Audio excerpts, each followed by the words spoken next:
नमस्कार दोस्तों, कैसे हो आप सभी लोग। मैं उम्मीद करता हूं कि आप सभी लोग अच्छे होंगे, मस्त होंगे, स्वस्थ होंगे।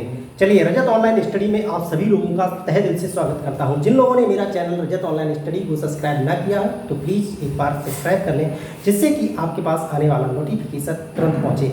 चलिए, आज हम बात कर लेते हैं। एक ही स्लाइड में आपको बौद्ध धर्म इस तरीके से कंप्लीट करवा दूंगा जिस तरीके से आपके एग्जाम में क्वेश्चन बनते हैं। डिट्टो एक एक क्वेश्चन अगर आएगा तो इसी स्लाइड से आएगा, अन्यथा आएगा नहीं क्वेश्चन। आप हमारे साथ जुड़े रहिएगा लास्ट तक। आपको एक एक पॉइंट पूरा विधिवत रूप से क्लियर करवा दूंगा। एक बात ध्यान रखिएगा, लास्ट तक बने रहिएगा। अगर बौद्ध धर्म ना उंगलियों पर रटवा दिया तो फिर देख लेना आप। चलिए, हम बात कर लेते हैं बौद्ध धर्म। बौद्ध धर्म के संस्थापक कौन है? बौद्ध धर्म के संस्थापक गौतम बुद्ध जी हैं। उनका जन्म कब होता है? 563 ईसा पूर्व में। जो 563 ईसा पूर्व में होता है, कहाँ पर होता है? लुम्बिनी में। लुम्बिनी कहाँ पड़ता है? कपिलवस्तु नेपाल के बॉर्डर पर पड़ता है। ठीक है। इनका प्रारंभिक नाम था सिद्धार्थ। सिद्धार्थ के जन्म के समय में इनका एक प्रतीक चिन्ह बनाया गया था, वो था कमल और साण। कमल और साण याद रखना, क्वेश्चन बनता है यहाँ से। इनके पिता का नाम शुद्धोधन और माता का नाम क्या था? माया देवी। समझिए, माया देवी इनकी माता का नाम था, लेकिन इनके 7वें दिन, इनके जन्म के 7वें दिन इनकी माता की मृत्यु हो जाती है और उनका लालन पालन जो होता है, उनकी मौसी प्रजापति गौतमी उनका लालन पालन करती हैं। ठीक। अब आ जाते हैं इनकी पत्नी। पत्नी इनकी यशोधरा होती है और यशोधरा के बाद उनके एक पुत्र होता है जिसका नाम राहुल होता है। यशोधरा की शादी जो है 16 वर्ष की उम्र में सिद्धार्थ के साथ में कर दी जाती है। और इनके जो सारथी का नाम होता है वो क्या होता है? चिन्ना। और घोड़े का नाम होता है कंथक। एक बार की बात है, जब गौतम बुद्ध जी का जन्म हुआ था तो एक महात्मा थे, उनका नाम था केवलदेव। उन्होंने एक बात कही थी कि इस बच्चे के जन्म पर या तो ये बच्चा बहुत बड़ा सन्यासी बनेगा या तो बहुत बड़ा सम्राट बनेगा। तो उनके पिता मतलब शुद्धोधन बहुत ही घबरा गए। अगर ये बच्चा सन्यासी बन गया तो हमारे राजपाट का क्या होगा? तो इन्होंने क्या किया कि सारी जितनी भी सुविधाएं थी वो सिद्धार्थ के लिए राजमहल में ही उपलब्ध करवा दी। ये रहते रहते इन्होंने काफ़ी दिन बीत गए वहाँ पर, तो इन्होंने कभी बाहर की दुनिया नहीं देखी थी। तो एक दिन क्या हुआ, ये कपिलवस्तु के सैर भ्रमण करने के लिए निकले। किसके साथ में? अपने घोड़ा चिन्ना के साथ। जो घोड़ा था इनका, घोड़ा था कंथक, और जो सारथी था चिन्ना के साथ में ये बाहर निकलते हैं। जब बाहर निकलते हैं तो इन्होंने 4 दृश्य देखे। बहुत ही इंपॉर्टेंट है ये 4 दृश्य। दृश्य क्या होता है कि इन्होंने सबसे पहले क्या देखा? बूढ़ा व्यक्ति। फिर जब आगे चलते हैं तो इन्होंने एक देखा है क्या दृश्य? बीमार व्यक्ति। जब आगे बढ़ते हैं तो इन्होंने देखा है कि 100 मतलब अंत्येष्टि के लिए 100 मतलब अंतिम संस्कार के लिए पार्थिव शरीर को ले जा रहे थे कुछ लोग। चौथा इन्होंने देखा है क्या कि एक बहुत ही सन्यासी व्यक्ति, मतलब अपने आप में मग्न, किसी प्रकार की कोई दुनियादारी से मतलब नहीं। तो इन्होंने क्या देखा कि सबसे ज़्यादा इस दुनिया में कौन सुखी है, जो कि किसी प्रकार का उस पर कोई दबाव नहीं, किसी प्रकार का कोई माया मोह नहीं। वो सन्यासी जीवन उनके दिमाग में एकदम सेट हो गया। इन्होंने सोच लिया कि सन्यास ही सबसे अच्छा मार्ग है। आगे जब चलते हैं तो जब घर लौटते हैं वापस में तो उनके दिमाग में एक ही चीज़ आती है क्या कि अब हमें बनना है तो सन्यासी बनना है। एक दिन क्या होता है, 29 वर्ष की अवस्था में ये अपना घर त्याग देते हैं और घर त्यागने के बाद में अपना घोड़ा कंथक और सारथी चिन्ना को लेकर के लास्ट जो नदी होती है उस नदी पर उन्होंने घोड़ा और चिन्ना को छोड़ दिया और उनसे कहा कि अब जाइए राजमहल, मैं जाता हूँ अपने धर्म की ओर। तो उन्होंने जब धर्म की ओर लिया और शिक्षा दीक्षा के लिए सबसे पहले कहाँ पहुँचे? जब इन्होंने घर त्याग दिया था, गृह त्याग दिया था 29 वर्ष की अवस्था में, तो क्या कहा गया? इंपॉर्टेंट है, महाविनिष्क्रमण। क्या कहा गया? महाविनिष्क्रमण। उस समय एक प्रतीक नाम दिया गया, उनका प्रतीक था घोड़ा। ठीक। जब ये ज्ञान प्राप्त करने के लिए जगह जगह भटकते रहे तो सबसे पहले कहाँ गए? तो सबसे पहले वैशाली पहुँचे। कहाँ पहुँचे? वैशाली। तो वैशाली में इनकी मुलाकात होती है अलार कलाम से। ये अलार कलाम जी इनके प्रथम गुरु बनते हैं। इन्होंने इनको सांख्य दर्शन की शिक्षा दी। किसकी शिक्षा दी? प्रथम गुरु ने सांख्य दर्शन की, वो थे अलार कलाम। एक एक पॉइंट ध्यान से सुनते रहिएगा, जब तक हम आपको लास्ट तक पहुँचेंगे तो आपको उंगलियों में बौद्ध धर्म क्लियर करवा देंगे। चलिए आगे बढ़ते हैं। तो इन्होंने बौद्ध धर्म की शिक्षा ली, सॉरी अलार कलाम जी से इन्होंने सांख्य दर्शन की शिक्षा ली, लेकिन इनका वंश संतुष्ट नहीं हुआ। सांख्य धर्म होता क्या? सांख्य दर्शन की शिक्षा ली और इन्होंने जो सांख्य दर्शन की शिक्षा के साथ साथ इनका मन तृप्त नहीं हुआ। तब ये आगे बढ़ते हैं कहाँ पर? राजगृह, मतलब राजगीर में पहुँचते हैं। तो राजगीर में इनके इनके सज्जन से मुलाकात होती है। वो थे कौन? रुद्रक रामपुत्र, जो कि इनके द्वितीय गुरु कहलाए। और इन्होंने वहाँ पर किसकी शिक्षा ली? किसकी? योग की शिक्षा ली। पहले गुरु अलार कलाम जी थे, उन्होंने किसकी शिक्षा दी इनको? सांख्य दर्शन की। और इसके बाद में जब राजगीर पहुँचे तो इन्होंने रुद्रक रामपुत्र से योग दर्शन की शिक्षा ली।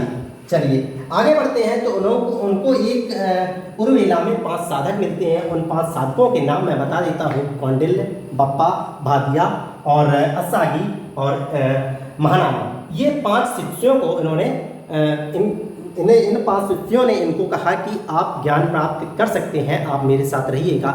कुछ दिन तक ये गौतम बुद्ध मतलब सिद्धार्थ वहाँ रहे उन 5 लोगों के साथ में। और वहाँ पर देखा कि मेरा वहाँ पर कुछ भला नहीं होने वाला, मुझे ज्ञान प्राप्त नहीं होने वाला है। उन्होंने उन 5 साधकों को अलग करके अपने वहाँ से चले जाते हैं। और क्या देखते हैं कि एक बड़ वृक्ष मतलब एक पीपल वृक्ष के पास मतलब 29-30 वर्ष की अवस्था में इन्होंने 6 वर्ष तक कठिन तपस्या की। कठिन तपस्या की कितने वर्षों तक? 6 वर्षों तक। और जब तब तक ये 35 वर्ष के हो जाते हैं। 35 वर्ष की उम्र में इनको बैसाख की पूर्णिमा के दिन बोध गया में पीपल वृक्ष के नीचे 49वें दिन इनको ज्ञान प्राप्त हो गया। कब हुआ था? बैसाख की पूर्णिमा के दिन। कहाँ हुआ था? बोध गया में इनको ज्ञान प्राप्त हो गया। जब ज्ञान प्राप्त हुआ तो ये क्या कहलाए? बुद्ध कहलाए। क्या कहलाए? बुद्ध कहलाए। आपका क्वेश्चन बनता है कि महात्मा बुद्ध ने किस नदी के किनारे पर अपना ज्ञान प्राप्त किया था? तो वो क्या थी? निरंजना नदी। निरंजना नदी आपको मिलता है क्वेश्चनों में। और इसके साथ में कभी कभार आपको फल्गु नदी भी मिलने की संभावना रहेगी, याद रखिएगा, निरंजना अथवा फल्गु नदी। ठीक। जब इन्होंने अपना ज्ञान प्राप्त कर लिया, ज्ञान प्राप्त करने के बाद में सोचा कि मैं अपना ज्ञान किसको सबसे पहले दूं, तो इन्होंने क्या किया कि सारनाथ पहुंचते हैं। सारनाथ में ऋषि पत्तनम में इन्होंने प्रथम उपदेश दिया।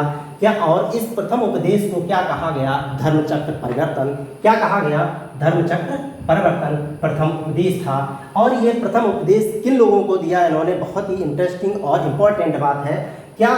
कि जिन लोगों ने इनको कहा था कि आइए मैं 5 साधक नीचे जो कि मैं आपको शिक्षा दिला दूंगा, आप मेरे साथ साधक बनिए।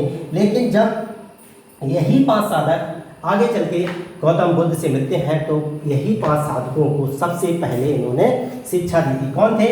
कौंडिल्य, बप्पा, भादिया, महानामा और असागी। मेरे दोस्तों समझिए कि जब ये 5 साधक ने कहा था कि आप हमारे साथ रहिए, मैं आपको ज्ञान की प्राप्ति करवा दूंगा, लेकिन उन्होंने इनकी बात नहीं मानी। और जब लास्ट में आकर के जब महात्मा बुद्ध को ज्ञान प्राप्त होता है तो यही 5 साधकों ने उनसे ज्ञान प्राप्त किया था। किनसे? महात्मा बुद्ध जी से। और यही 5 साधक इनके सबसे पहले अनुयायी थे। और उन अनुयायियों से पहले एक थे तपस्वी और कालिक। ये बहुत ही इम्पोर्टेंट आपके लिए क्वेश्चन बनता है। चलिए, जब ये 5 साधकों को अपनी बात कह रहे थे, अपना उपदेश दे रहे थे, तो उसमें उन्होंने एक बात कही कि सबसे परम सत्य क्या है? तो परम सत्य उन्होंने बताया कि चार आर सत्य हैं, जिसमें से क्या है? दुख है, नंबर 1 दुख है, दूसरा है दुख का कारण है, तीसरा है दुख का निरोध है और चौथा है दुख निरोध गामिनी प्रतिपदा। मतलब इन्होंने 4 आर सत्य बताए हैं। इन 4 आर सत्यों से उन्होंने जीवन की पूरी रूपरेखा को बता दिया था। जब ये चौथे वाले में चौथे दुख निरोध गामिनी प्रतिपदा पर पहुंचते हैं तो इन्होंने कहा है कि इसी में अष्टांगिक मार्ग का वर्णन किया है। किसका किया है दोस्तों? अष्टांगिक मार्ग का इंपॉर्टेंट बनता है। अष्टांगिक मार्ग कौन कौन से होते हैं? सम्यक दृष्टि, सम्यक वाणी, सम्यक संकल्प, सम्यक कर्म और सम्यक आजीविका, सम्यक व्यायाम, सम्यक स्मृति और सम्यक समाधि। ये 8 अष्टांगिक मार्ग का इन्होंने वर्णन किया था। दोस्तों जब ये 5 को उपदेश देने के बाद में वहाँ से निकलते हैं तो कहाँ पहुँचते हैं? वाराणसी में। तो वाराणसी में इन्होंने वहाँ पर यश नामक व्यापारी से मुलाकात होती है और उसने बौद्ध धर्म को स्वीकार कर लिया है और वहीं पर उनकी माता और पत्नी ने पहली बार उनकी उपासिकाएं बनी थीं। दोस्तों याद रखना कि वाराणसी में ही इन्होंने बौद्ध धर्म की स्थापना की थी, मतलब बौद्ध धर्म संघ बनाया था। कितने अनुयायियों के साथ में, वो आपका क्वेश्चन बनता है कि 6000 अनुयायियों के साथ में इन्होंने बौद्ध संघ की स्थापना की है। वाराणसी के बाद में पहुंचते हैं गया। गया में एक इनके शिष्य बनते हैं कश्यप गोत्रीय। गया के बाद में राजगीर पहुंचते हैं। राजगीर में राजा बिंबिसार से इनकी मुलाकात होती है और बिंबिसार इनके अनुयायी बन जाते हैं। अनुयायी बनने के बाद में राजा ने खुश होकर बेलवन बिहार उनको भेंट किया था। आगे बढ़ते हैं जब राजगीर से जब कपिलवस्तु पहुंचते हैं तो कपिलवस्तु में उन्होंने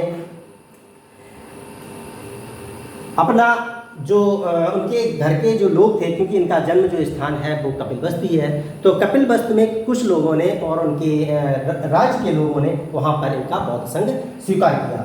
फिर इसके बाद में कपिलवस्तु से वैशाली पहुँचते हैं। तो वैशाली में इनके जो शिष्य होते हैं आनंद उपाली ने शिक्षा ग्रहण की थी। याद रखिएगा कि पूछा जाता है कि आनंद और उपाली ने बौद्ध संघ में कहाँ शिक्षा ली, तो कहाँ पर शिक्षा ली?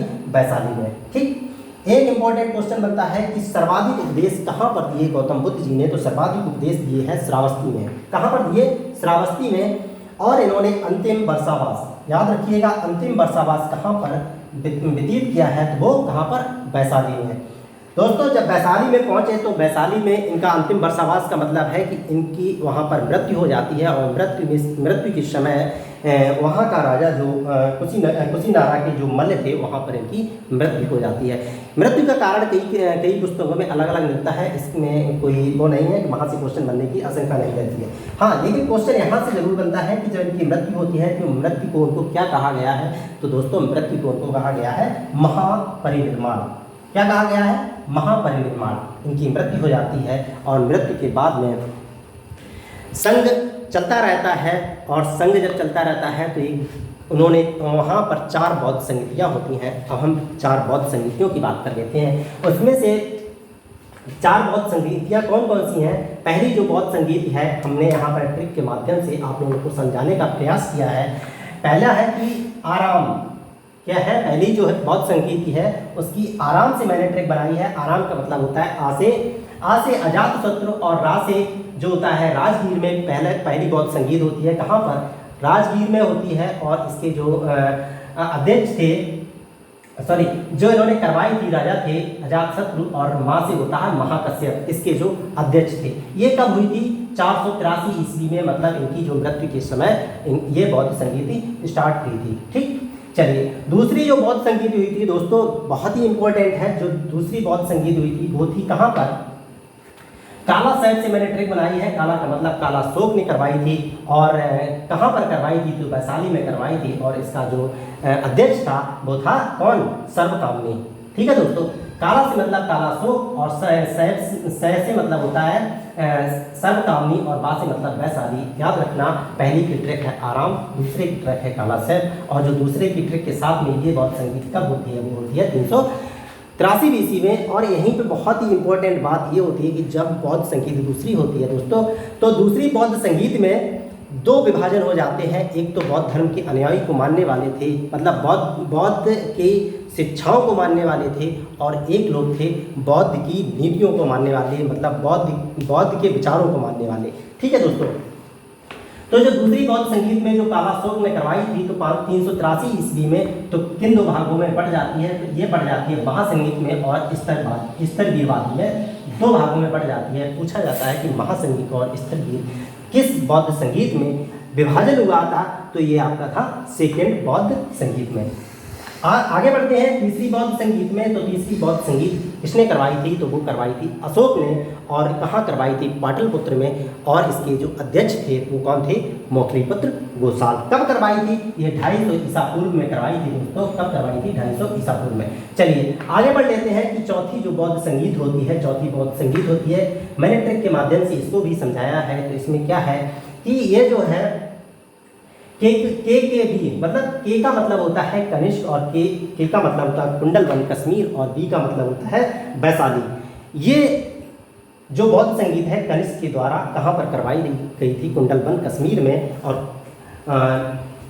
सॉरी बी का मतलब होता है, बी का मतलब होता है वसुमित्र।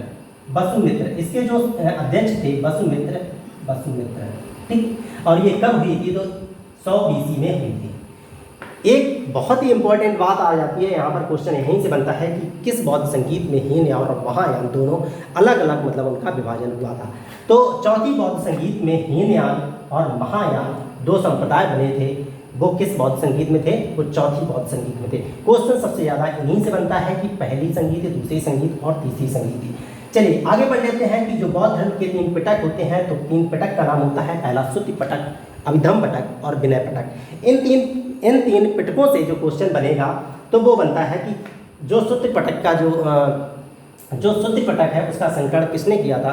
आनंद ने किया था। और इसी सुत्ति पिटक में किसका है उल्लेख? तो बौद्ध धर्म के उपदेशों का उल्लेख किया गया है। अगली हम बात कर लेते हैं कि सेकंड वाला है विनय पिटक। विनय पिटक में क्या होता है दोस्तों? विनय पिटक में इनके नियमों का उल्लेख किया गया है और ये संकलन किसने किया गया था? तो ये उपालि ने किया था। आगे चलते हैं अभिधम्म पिटक में। तो जो अभिधम्म पिटक है ये किसने किया था संकलन? तो मोखली पुत्र घोषाल ने। और इसमें क्या है? अभिधम्म पिटक में इनके सिद्धांतों का वर्णन किया गया है। दोस्तों आगे जब बढ़ते हैं तो इन्होंने एक त्रिरत्न की स्थापना की थी, जिसमें इनके त्रिरत्न बहुत ही इंपॉर्टेंट है। क्या? बुद्धम, धम्मम और संघम, मतलब बुद्ध, धम्म और संघ, 3 इन्होंने इनके त्रिरत्न हैं।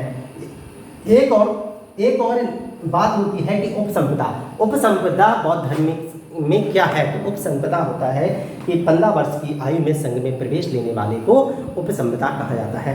कि जब कोई बच्चा या व्यक्ति 15 वर्ष का हो जाता है, कितने? 15 वर्ष का हो जाता है, तो वह संघ में प्रवेश करने की उसकी अनुमति हो जाती है। तो इसी अनुमति को उपसंपदा कहा गया है। चलिए और कुछ बिंदुओं पर हम बात कर लेते हैं, जैसे कि जो बौद्ध धर्म ग्रहण करने वाले जो प्रमुख व्यक्ति थे उनका नाम कुछ इस प्रकार से है, जैसे कि अजातशत्रु, बिंबिसार, प्रसेनजित और जीवक, आम्रपाली और अंगुलीमाल। मैं किसी दिन किसी टॉपिक में इनसे रिलेटेड, जैसे अजातशत्रु हो गया, बिंबिसार हो गया, प्रसेनजित हो गया और जीवक हो गया, आम्रपाली, अंगुलीमाल, इन लोगों से जो टीजीटी पीजीटी के मैं लेवल की बात करूं तो यहाँ से क्वेश्चन बनते हैं कि आम्रपाली के अभिनव में क्या क्या बातें इंपॉर्टेंट हैं और अंगुलीमाल के अभिनव में क्या क्या इंपॉर्टेंट बातें हैं। लेकिन आपके लिए इतना ही सफिशिएंट है, वो हाई लेवल की बात हो जाती है। आगे जब बढ़ते हैं तो एक इम्पॉर्टेंट बात ये भी है कि पूछा जाता है कि गौतम बुद्ध जी कहाँ पर नहीं गए थे? तो है कि क्या? गौतम बुद्ध कभी उज्जैन नहीं गए। इंपॉर्टेंट बात, क्या? गौतम बुद्ध जी कभी उज्जैन नहीं गए। तो जब गए नहीं तो उनके बुलावा पर उज्जैन के राजा ने जब उनको बुलाया था तो किसको भेजा था? ये भी इंपॉर्टेंट है। तो क्या है कि उनको भेजा था महाकच्चायन को। किसको भेजा था? महाकच्चायन को भेजा था। और इनके जो महत्वपूर्ण जो इनके प्रमुख शिष्य थे, मैं इनके प्रमुख शिष्यों की भी बात कर लेता हूँ, जैसे कि सारिपुत्र, आनंद, उपाली, मोगलायन, महाकश्यप और सुनीति। महिला शिष्यों की बात कर लेते हैं। तो महिला शिष्यों में आम्रपाली हो गई और गौतमी हो गई, विशाखा हो गई, क्षेमा हो गई, नंदा हो गई, यशोधरा हो गई। ठीक दोस्तों, एक चीज़ मैं बता दूं कि जो बौद्ध जो बैसाख की पूर्णिमा है ना, पूर्णिमा बैसाखी, ये बहुत ही इम्पोर्टेंट है यहाँ पर, क्योंकि इनका जन्म भी हुआ था बैसाख की पूर्णिमा को। क्या जन्म भी हुआ था? ज्ञान भी प्राप्त हुआ था इनको बैसाख की पूर्णिमा को, और मृत्यु भी बैसाख की पूर्णिमा के दिन ही हुई थी। तो ये बात याद रखना कि सबसे ज़्यादा इम्पोर्टेंट हो जाता है कि बैसाख की पूर्णिमा के दिन बौद्ध धर्म के लिए किस लिए प्रसिद्ध है?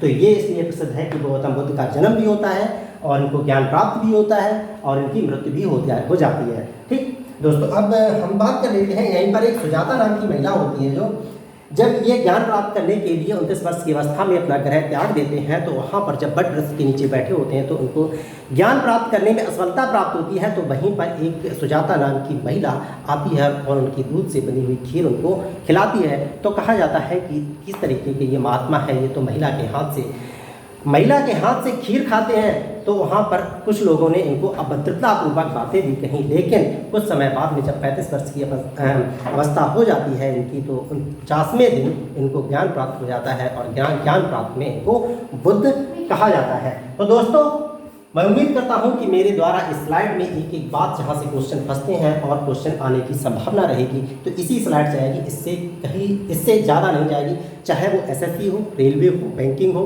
और चाहे वो सीजीएल हो, चाहे एमटीएस हो, चाहे सीएचएसएल हो, और चाहे मतलब कोई भी एग्ज़ाम हो, चाहे मतलब किसी प्रकार का कोई भी एग्ज़ाम हो, टेट सीटेट को लेकर के क्वेश्चन यहीं से आएगा, क्योंकि कभी इतिहास नहीं बदलता है, इतिहास फिक्स रहता है, बस क्वेश्चन का लेवल ऊपर नीचे हो जाता है। तो दोस्तों, इसका लेवल मैं बहुत इजी टू मॉडरेट लेकर चला हूँ, क्योंकि जो भी क्वेश्चन बनेगा तो इसी स्लाइड से बनेगा। आप लोगों से निवेदन है कि अगर मेरे द्वारा पढ़ाया गया आपको समझ में आया हो तो प्लीज़ एक बार लाइक करें, सब्सक्राइब करें, शेयर करें।